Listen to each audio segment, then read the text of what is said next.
روح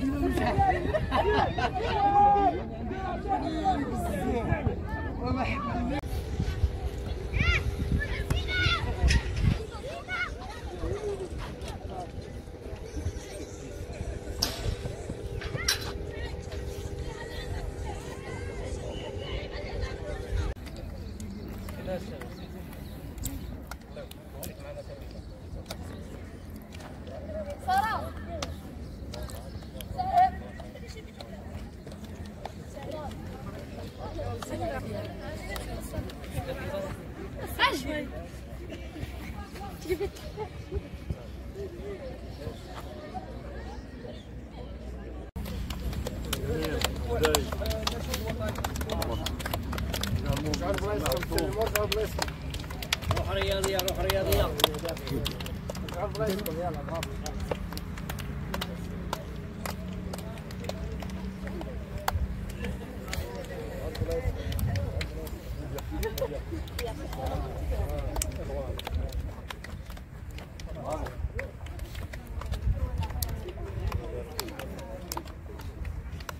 شنو ما بقاش بلاصتي كونترول باس كونترول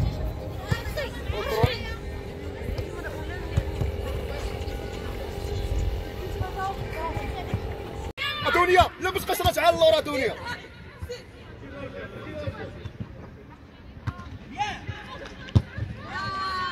سيري سيري سيري سيري سيري معك حنان معك حنان دور ماركي صافي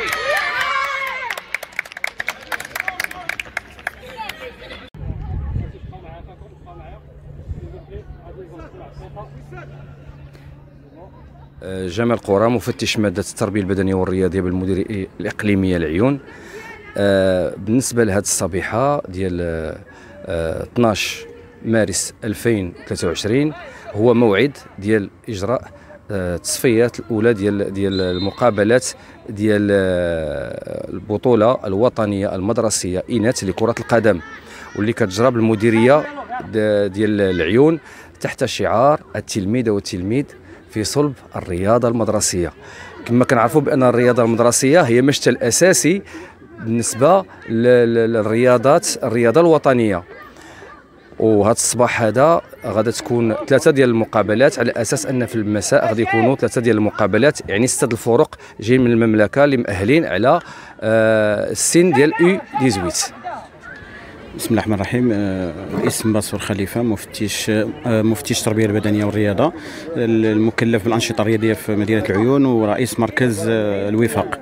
الان كتعرفوا عندنا في طيله اليوم 6 لقاءات. اللقاء الاول انتهى بنتيجه 2-0 لفائده اكاديميه الدار البيضاء.